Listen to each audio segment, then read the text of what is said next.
오늘 본문이 좀 길었죠? 네. 앞으로 계속 길게 읽으려고요. 죄송합니다. 네. 오늘 이 시간 내 인생의 권리주장이라고 하는 제목으로 함께 하나님의 말씀의 은혜를 나누어 보려고 합니다. 여러분들의 부모님들과 관계가 평탄하십니까? 나는 우리 부모님과 관계가 굉장히 좋습니다 하시는 분들 계시나요? 물론 그런 분들도 계실 겁니다.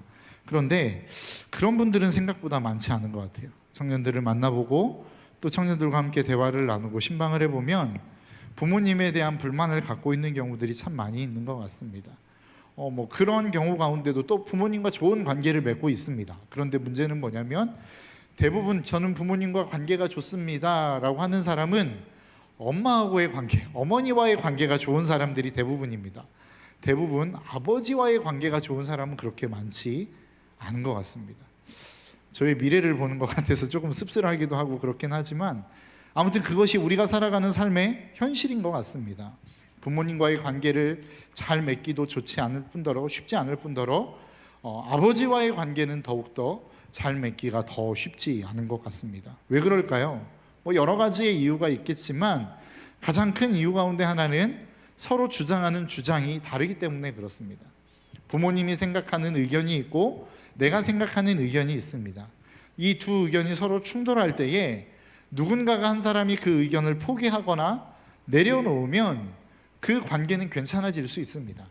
그런데 내 의견이 맞다라고 끝까지 우기기 시작하고 그것을 관철시키려고 하는 순간 관계가 틀어져 버리기 시작합니다. 그리고 그 관계는 정말로 돌이킬 수 없는 강을 건너는 경우들도 생기게 된다라고 하는 것입니다. 이러한 관계는 부모님과의 관계뿐만 아닙니다. 우리가 살아가는 모든 삶의 관계에서도 마찬가지인 것 같습니다. 내가 직장을 생활을 하고 있다면 직장의 동료와의 관계가 이럴 수도 있고 학교 생활을 하고 있다면 학교의 교우와의 관계가 그럴 수 있습니다. 더 나아가 교회 생활하는 데에는 성도들과의 관계가 그러한 관계가 될 수 있다는 것입니다. 심지어는 하나님과 우리와의 관계가 그러한 관계가 되어지기도 하더라라고 하는 것입니다. 여러분, 우리가 예수님을 믿는다라고 이야기하죠. 예수님을 믿는다라고 하는 단어를, 이 문장을 우리는 다른 말로 바꾸어 여러 말로 표현합니다. 여러분들은 예수님을 믿는다라고 이야기했을 때에 여러분들은 그것을 어떠한 말로 표현할 수 있습니까? 어제 제가 저희 아이들에게 질문해 봤거든요.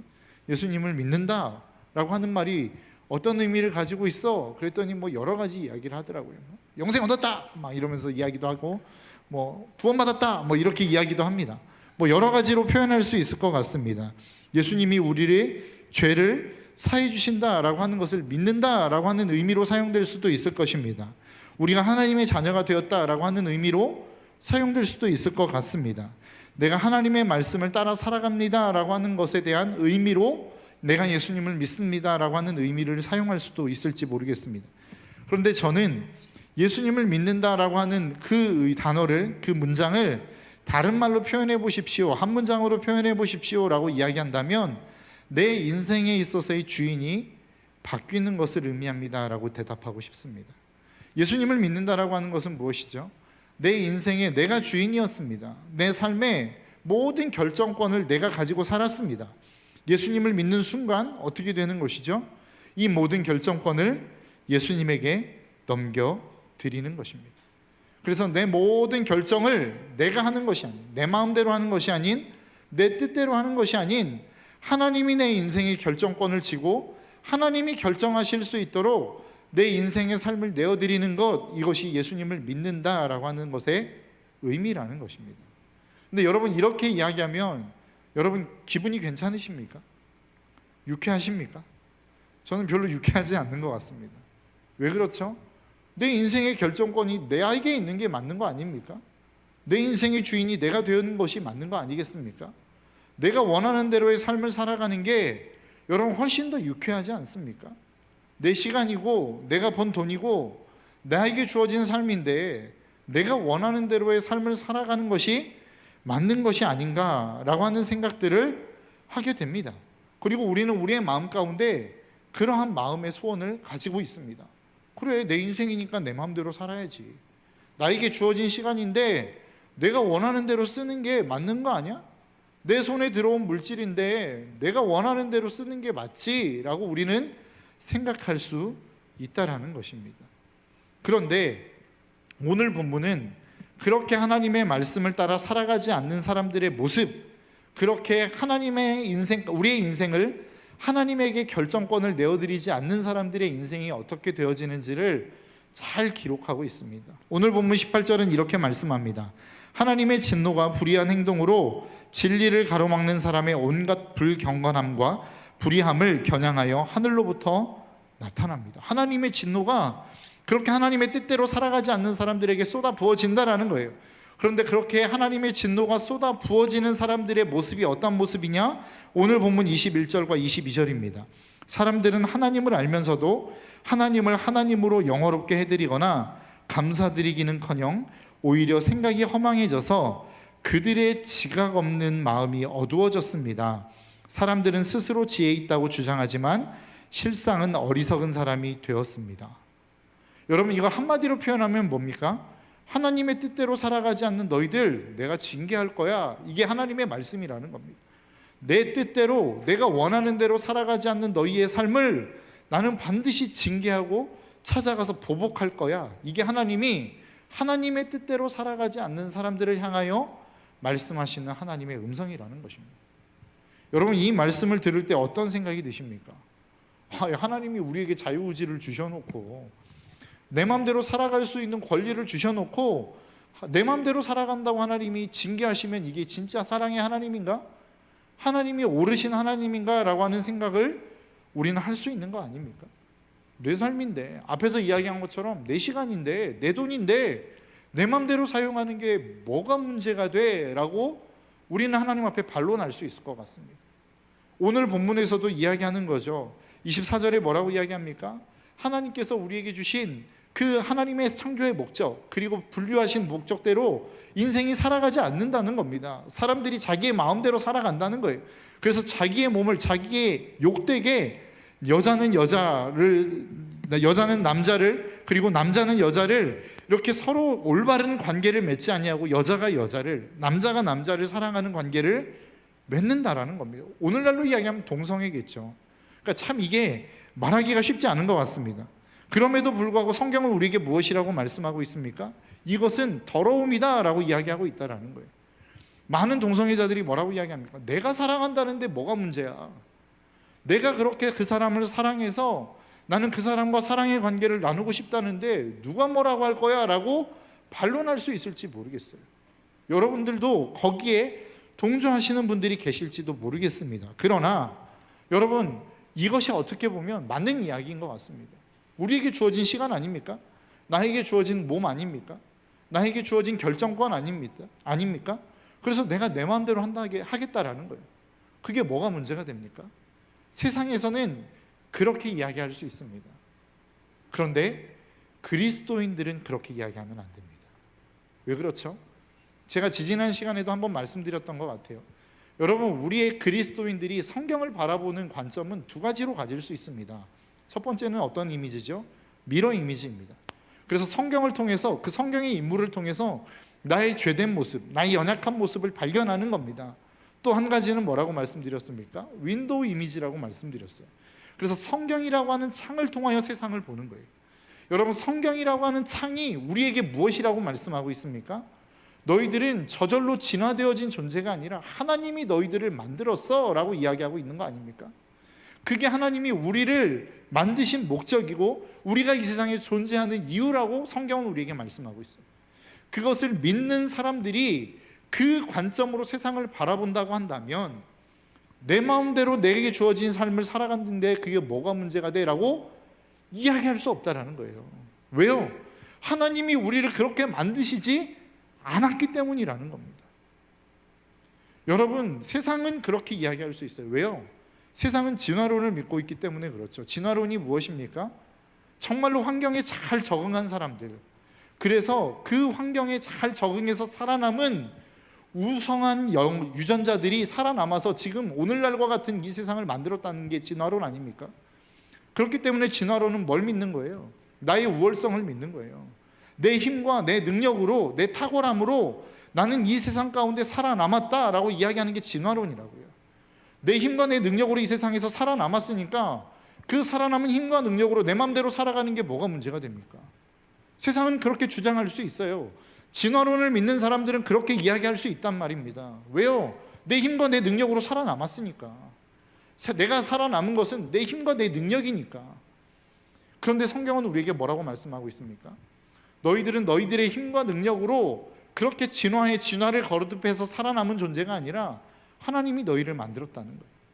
그리고 하나님이 너희들을 보호하셨기 때문에 너희들이 이 세상 가운데 존재할 수 있다라고 말씀하고 있는 것입니다. 그리고 하나님이 너희들을 만드실 때에는 너희들을 향한 목적과 계획과 이유가 있다라고 말씀하고 있는 거예요. 그러니까 우리는 우리의 마음대로, 우리의 뜻대로, 내가 원하는 대로 하나님의 창조 목적에 반하는 대로의 삶을 우리는 살아갈 수 없다라는 겁니다. 그게 성경이 우리에게 말씀하고 있는 말씀이라는 거예요. 너희들에게 권리가 주어졌어. 그런데 그 권리를 너희들 마음대로 쓰면 안 돼. 왜냐하면 너희들을 만든 존재가 있기 때문이야 라고 성경은 우리에게 말씀하고 있는 거라고요. 그런데 그 하나님의 창조의 원리, 내가 너희들을 만들었어 라고 하는 하나님의 그 명령, 하나님의 말씀을 부정하는 사람들이 살아가는 모습이 어떤 모습이라는 거예요? 오늘 본문이 기록하고 있는 말씀이라는 겁니다. 내 정욕, 내 육신의 정욕이 있어. 그래서 내가 그 정욕대로 살아간다는데 뭐가 문제야? 내가 남자인데 내가 남자를 사랑해. 그래서 그 관계를 맺겠다는데 뭐가 문제야? 라고 이야기하는 거라고요. 하나님이 나를 만드셨다고 이야기하지만 나는 그 하나님과 관계없는 삶을 살고 싶어. 왜냐하면 내가 원하는 대로 하나님은 나를 인도해 가지 않아. 내가 원하는 것을 자꾸 하나님은 하지 말라고 이야기해. 그래서 나는 그 하나님 버릴 거야. 그게 뭐가 문제야? 라고 이야기하는 게 하나님 없이 살아가고자 하는 사람들의 모습 아니더냐라고 하는, 그게 오늘 본문이 이야기하고 있는 본문의 말씀이라는 것입니다. 그런데 성경은 뭐라고 말씀하고 있어요? 너희들을 만든 존재가 있다는 거예요. 하나님이 너희들을 정말로 계획하고 그렇게 아름답게 만든 이유가 있다라는 겁니다. 그래서 사도 바울은 로마서 9장 21절에 이렇게 이야기해요. 토기장이가 진흙 한 덩어리로 하나는 귀 있을 그릇을, 하나는 천 있을 그릇을 만들 권한이 없느냐. 하나님의 주권 안에 있는 거라는 거예요. 너희들을 어떻게 만들었건 어떻게 빚었건 그것은 하나님의 권한에 속해 있는 거라는 겁니다. 그렇기 때문에 지음을 받은 우리가 왈가왈부할 수 없다라는 거예요. 하나님이 그렇게 만드셨다라고 하는데, 그럼 하나님이 우리를 만드셨다라고 이야기하고 그것을 믿는 우리가 거기에 대해서 토를 달 수 있겠느냐라고 하는 것이 사도 바울이 이야기하고 있는 말씀이라는 것입니다. 여러분, 하나님은 우리를 만드셨습니다. 그리고 우리는 그 하나님의 뜻을 따라 살아가는 삶을 살아야 된다라는 것이죠. 그것을 거부하는 사람들이 살아가는 모습이 오늘 본문의 말씀이고, 그러한 삶을 살아가는 사람들을 사도 바울은 디모데후서 3장 5절에서 이렇게 이야기합니다. 겉으로는 경건해 보이나 경건함의 능력은 부인할 것입니다. 그대는 이런 사람들을 멀리하십시오. 이게 지금 누구를 향하여 하는 이야기입니까? 교회 밖에 있는 사람들을 향하여 이야기하는 게 아니라 교회 안에 있는 사람들을 향하여 이야기하는 거예요. 너희들 겉으로 보면 예수 굉장히 잘 믿는 것 같아. 겉으로 보면 예수님 진짜 사랑하는 사람인 것 같아. 그런데 그 안에 진짜 경건의 능력이 있는지 확인해 봐 라고 이야기하는 거라고요. 여러분, 경건이 무엇입니까? 경건이라고 하는 단어는 헬라어로 유세베이아라고 하는 단어를 씁니다. 이 단어는 신앙심 깊음이라고 하는 의미를 가지고 있지만 또 다른 의미로는 하나님을 두려워함이라고 하는 의미를 가지고 있어요. 그러니까 경건은 무엇이냐? 내가 이 땅을 살아가면서 하나님, 이 세상을 살아가는 모든 삶의 모습 속에서 내가 진짜 하나님의 임재 가운데 살아가며 내가 죄악 가운데 섰을 때에 이 죄악을 거부할 수 있는, 내가 이 죄악 가운데 살아가는 삶을 하나님이 보고 있어라고 하는 두려움 속에서 살아가고 있는 삶을 너희들은 살아가고 있느냐라고 물어보고 있는 거라고. 경건은 뭐예요? 그 두려움을 가지고 살아가는 삶의 모습이 경건이라는 겁니다. 예배당 안에서 조용하게 예배 드릴 때는 숨도 쉬지 못하도록 숨소리도 내지 못하도록 앉아있는 그 모습이 경건이 아니라, 경건은 하나님 앞에서 내가 죄악을 맞이했을 때에 그 죄악을 바라보며 내가 진짜 이것을 하나님이 기뻐하시는 것이 아니기 때문에 두려움으로 거부할 수 있는 것이 경건이라는 거예요. 여러분 안에 그 삶을 살아가고 있습니까? 다른 말로 이야기하면 내가 하나님을 향한 두려움을 가지고 살아가고 있느냐라는 거예요. 내가 아무리 종교적인 행위와 모습을 가지고 있다 할지라도, 열심히 찬양하는 모습이 있고 예배를 빠지지 않는 열심이 있어요. 그런데 내가 죄악을 만날 때마다 너무 속절없이 무너지는 거예요. 죄악을 대할 때에 아무런 두려움 없이 그 죄악을 수용하는 거예요. 그러면 성경은 뭐라고 이야기하는 겁니까? 그것은 경건하지 않다라는 겁니다. 경건의 모양만 있는 것이고 겉으로만 경건한 것이지 진짜 경건의 능력이 그 안에 있는 것이 아니다라고 이야기하고 있는 거예요. 우리의 모습이 그렇다라는 겁니다. 왜 우리가 우리의 뜻대로 살아가면 안 됩니까? 왜 우리가 우리의 마음대로 살아가면 안 됩니까? 왜 우리는 우리의 인생에 있어서의 권리를 주장할 수 없습니까? 그 이유에 대해서 창세기 8장 21절은 이렇게 이야기합니다. 주님께서 그 향기를 맡으시고서 마음속으로 다짐하셨다. 다시는 사람이 악하다 하여 땅을 저주하지 않겠다. 사람은 어릴 때부터 그 마음의 생각이 악하기 마련이다. 다시는 이번에 한 것 같이 모든 생물을 없애지는 않겠다. 이게 무슨 이야기입니까? 노아가 방주를 열고, 방주의 뚜껑을 열고 나와서 하나님이 심판했을 때 모든 사람이 다 죽었어요. 동식물이 다 죽었어요. 방주 안에 들어있는 사람과 동물, 가축 외에는 모든 생물이 다 죽었다고요. 그때에 하나님이 마지막에 노아의 8명의 가족들이 나와서 하나님 앞에 제사 드릴 때에 하시는 말씀입니다. 그 제사를 하나님이 기쁘게 받으셨대요. 그리고 내가 다시는 이 땅에 있는 사람들을 모두 쓸어버리는 일들은 하지 않겠다는 겁니다. 왜요? 사람의 모든 생각이 어려서부터 악할 뿐임을 아셨기 때문이라는 겁니다. 왜 우리가 우리의 권리를 주장하면 안 되는 줄 아시겠습니까? 우리의 생각은 원래 어려서부터 악하기 때문입니다. 우리는 죄인이기 때문이라고요. 우리는 경건하지 않는 삶의 모습으로 이 땅을 살아가는 사람들이기 때문이라는 거예요. 그래서 내가 내 주도적으로 내 권리와 시간과 계획을 하면 그 계획은 다 무엇이라는 거예요? 악한 것이라는 거예요. 그래서 내가 아무리 선한 의도를 가지고 모든 것들을 계획했다 할지라도 하나님 없이 계획되어진 모든 것들은 결국은 무엇이라는 거예요? 악이라는 겁니다. 악을 향하여 달려갈 수밖에 없다라는 것입니다. 그래서 우리의 주권을 하나님 앞에 내어드리는 것이 참 중요하다라는 거예요. 여러분들의 인생 속에, 여러분들의 마음 가운데 여러분 하나님의 말씀을 순종하며 살아야 됩니다. 여러분 하나님의 뜻을 따라 살아야 됩니다 라고 이야기하는 이 음성을 들을 때마다 마음의 불편함이 느껴지십니까? 그렇다고 한다면 우리의 마음속에 있는 경건을 다시 한번 되짚어 봐야 됩니다. 여러분 혹시 2018년도에 방영되었던 슬기로운 감방생활이라고 하는 드라마를 여러분 혹시 보셨는지 모르겠어요. 슬기로운 요즘 의사생활 해가지고 슬기로운 시리즈가 굉장히 많이 나오지 않습니까? 그런데 거의 시초였던 것 같아요. 슬기로운 감방생활.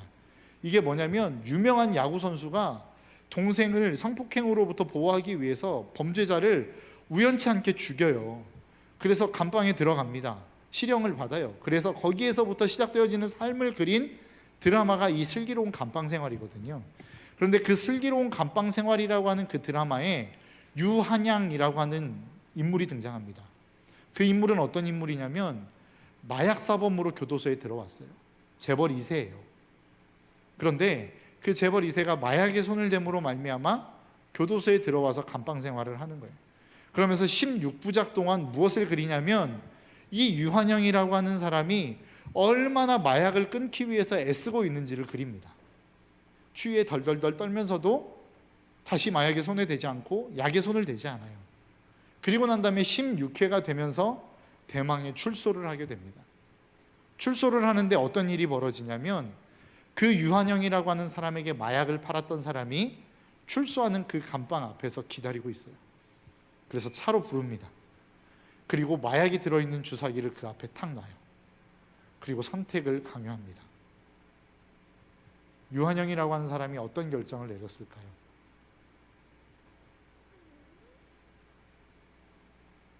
이런 표현을 써서 죄송합니다.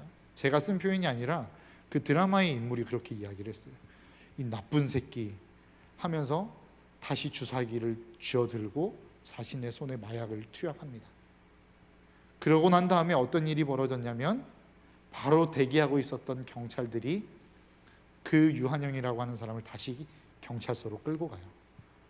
그러면서 그 유한영이라고 하는 사람의 드라마는 거기에서 끝을 냅니다. 저는 무엇을 보게 되었냐면 우리의 인생에 있어서 우리의 주권을 하나님께 내어드리지 않고 내 주권을 내가 선택할 거야 라고 하는 우리의 인생의 모습을 보게 되었어요. 여러분, 내 인생인데 내가 마약하는 거 뭐가 문제가 돼? 라고 이야기할 수 있지 않습니까? 그러는 순간 어떻게 되는 거예요? 더 큰 범죄함, 더 큰 우리를 옥매이는 그 억압으로 우리는 사로잡혀 가게 되어지는 것입니다. 그래서 성경은 우리에게 뭐라고 말씀합니까? 누구든지 죄를 짓는 사람은 그 죄에 종노릇하게 되어진다라는 거예요. 하나님이 우리에게 우리의 권리를 주장할 수 없게 만드는 이유가 무엇인 줄 아십니까? 왜 자꾸 나는 이거 하고 싶은데 하나님 이거 못하게 하세요 라고 이야기하는 줄 아세요? 내가 내 권리를 주장해서 내가 원하는 대로의 삶의 자리로 가면 그 다음에 어떻게 되는 거예요? 죄가 우리를 올가매어서 더 큰 억압의 자리로 우리를 이끌어가기 때문에 그렇다라는 거예요. 자유함을 누릴 수 없고 행복을 누릴 수 없는 자리로 우리를 이끌어가기 때문에 그렇다라는 것입니다. 여러분, 권리는 무엇입니까? 권리는 특별한 이익을 누릴 수 있는 법적인 능력이라고 지식백과에서 이야기하고 있더라고요. 여러분, 우리 안에 권리가 주어졌어요. 하나님의 자녀라고 하는 권리가 우리 안에 주어졌다고요. 그 권리는 뭐예요? 법적으로 이미 우리에게 주어진 능력이에요. 법이 그것을 우리에게 보장하고 있어요. 너 하나님의 아들이야. 너 하나님의 자녀야. 하늘로부터 오는 모든 좋은 것들 내가 너에게 줄게 라고 이미 하나님의 예수 그리스도를 통해서 우리에게 선언하셨다고요. 십자가에서 그것을 이미 선언했다고요. 그래서 우리는 그 예수 그리스도의 말씀을 따라 그 하나님의 뜻을 따라 살아가면 우리는 그 권리를 누리게 되어 있어요. 그런데 그 권리를 누리는 것을 가장 싫어하는 존재가 누구입니까? 마귀요 사탄이라는 거예요. 그래서 그 권리를 누릴 수 없게 만드는 가장 좋은 방법이 뭐예요? 우리를 죄로 올가매어서 그 권리를 누리지 못하게 하는 악한 세력 가운데로 올가매는 이것들이 우리가 하나님의 권리를 누리지 못하게 만드는 가장 좋은 방법이라는 겁니다. 그래서 악한 영은, 악한 마귀와 사탄은 우리를 끊임없이 유혹하는 거예요. 야, 네 인생인데 네 맘대로 살아. 야, 너에게 주어진 시간인데 네 뜻대로 쓰면 되는 거 아니야? 너에게 주어진 돈인데 왜 네 맘대로 못 써? 너 바보야? 이렇게 세상은 우리에게 요구한다고요. 그런데 그 요구와 유혹에 얽매여지는 순간 우리는 어떻게 되는 거예요? 하나님의 자녀 되는 권리, 하늘로부터 오는 모든 좋은 것들을, 특별한 권리를 보장받는 그 보장을 다 빼앗겨 버린다는 거예요.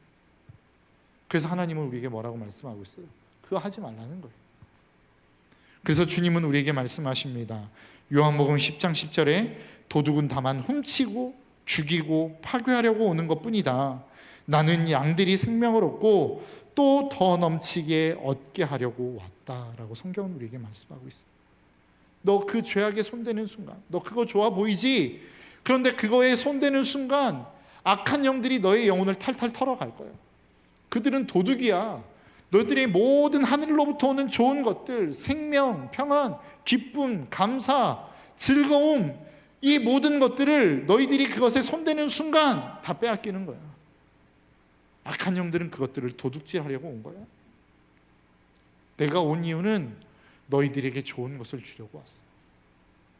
너희들을 억압하거나 너희들이 하고 싶은 것들을 못하게 하려고 온 것이 아니라 너희들이 정말로 좋은 것들을 누리게 할 수 있도록 나는 너희들에게 온 거야 라고 주님이 말씀하고 있는 거라. 그래서 진정한 우리의 권리, 내가 정말로 나에게 주어진 특별한 이익을 내가 주장할 수 있는 것은 하나님의 말씀 안에 있을 때에만 가능한 거라는 거예요. 그 하나님의 주권 안에 내 인생을 맡길 때에만 내 권리를 주장할 수 있는 힘이 생긴다고요. 여러분, 우리가 신앙생활하면서 하나님으로부터 오는 기쁨이 있는데, 즐거움이 있다고 이야기하는데, 평안이 있다고 이야기하는데, 감사가 있다고 이야기하는데 나는 그거 누리지 못하는 것 같아요 라고 한다면 지금 내 권리를 어디 안에서 찾으려고 하는지를 여러분 점검해 봐야 됩니다. 내가 무엇으로부터 이 권리를 누리려고 하는지. 그래서 세상의 것들을 많이 가짐으로 말미암아 나는 권리를 주장하고 싶어하는 삶을 살아가고 있는지, 내 마음대로 하는 것을 나는 권리라고 이야기하며 내 마음대로의 삶을 오늘도 주장하고 있는지, 아니면 내 권리를 하나님 앞에 다 내어드림으로 말미암아 하나님이 주시겠다라고 하는 진짜 권리를 내가 누리고 있는지, 우리는 우리 스스로에게 질문할 수 있어야 됩니다. 여러분들은 어떤 권리를 누리고 계십니까? 나에게 주어진 시간이니까, 나에게 주어진 몸이니까, 나에게 주어진 돈이니까 난 내 마음대로 살게요. 여러분들이 여러분들의 삶을 이끌어가고 결정할 수 있는 결정권을 주장하는 권리를 주장하고 있습니까? 아니면 내 인생 하나님의 것이니까 하나님께 내 인생 내어드리겠습니다, 하나님 내 인생을 책임져 주옵소서라고 이야기하며 하나님으로부터 오는 특별한 이익에 대한 보장을 여러분들은 받고 계십니까? 우리의 진짜 권리 주장은 예수 그리스도 안에 들어갈 때에만 가능한 것임을 여러분 기억하셨으면 좋겠습니다. 여러분, 우리가 이 시간 우리가 함께 하나님 앞에 찬양하려고 하는데요, 마라나타라고 하는 찬양입니다. 예수 그리스도가 이 땅 가운데 다시 오시겠대요. 그런데 그 다시 오시겠다라고 하는 그 약속은 이미 우리의 인생 가운데 성령을 통해서 이루어졌어요. 하나님의 성령이 우리 가운데 임하셨대요. 그래서 그 하나님의 성령을 통해서 하나님은 우리에게 하나님의 가장 좋은 것들을 주시겠다라고 약속하고 있어요. 언제? 그 주님이 우리의 인생 가운데 찾아오셔서 내 인생의 주인이 되실 때에. 여러분들의 삶이 그러한 삶이 되었으면 좋겠습니다. 여러분들의 인생 여러분들의 것이라고 주장할 수 있어요. 그런데 그 주장을 내세우는 순간 여러분들의 인생은 파멸의 길로 직행하는 겁니다.